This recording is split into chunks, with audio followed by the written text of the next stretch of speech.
High everyone, welcome back to my mini blog. तर चला, कामाला जायचं आहे आणि सोहमला असंच झोपीत सोडून जावं लागते।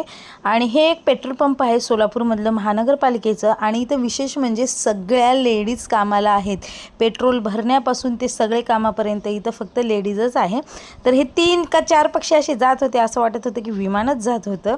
आणि त्यानंतर ना मग आम्ही हळूहळू करून कामाकडे पोहोचत होतो। आणि असा हिरवागार भाजीपाला बघितल्याच्या नंतर वाटतं खाली उतरावं आणि भाजीपाला घेऊन मग जावं। पण चला, आपल्याला तर कामावरती पोहोचायचं आहे ना। तर हे सोलापूरमधलं ITI कॉलेज आहे। मी तुम्हाला दाखवायचा प्रयत्न केला। खूप मोठं कॉलेज आहे आणि खूप प्रकारचे इथे क्लासेस आहेत बरं का। आणि त्यानंतर बघा, ग्राउंडवर लोक आपल्या तब्येतीची किती काळजी घेतात, किती एक्सरसाइज वगैरे करतात।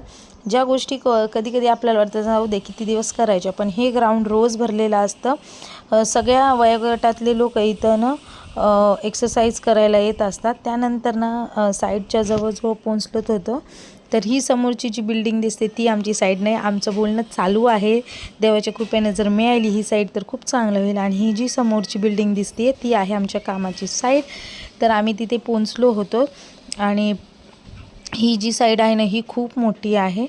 तर बघायचे प्रयत्न करून मिळालं तर। त्यानंतर कामावर पोहोचल्याच्या नंतर ना लिफ्टमध्ये थोडीशी मी ही शान मारली आणि आरसे वगैरे तशी बघत होती की क्लीन वगैरे केलेले आहेत का। आणि ऑलमोस्ट सगळ्यांचं काम झालेलं होतं। खालच्या मजल्यावरती गेले होते आणि हे कबूतर बघा, मी आले की उडून गेलं। त्यानंतर क्लिनिंगचा एक भाग मी तुम्हाला इथं दाखवायचा प्रयत्न केलेला आहे। कचरा गेल्याच्या नंतर ना आमचे कामगार डबे कसे क्लीन करतात फिनेल वगैरे घालून, आणि नंतर ना पायऱ्याही क्लीन कराव्या लागतात, भिंती वगैरे जाळे जळमटं।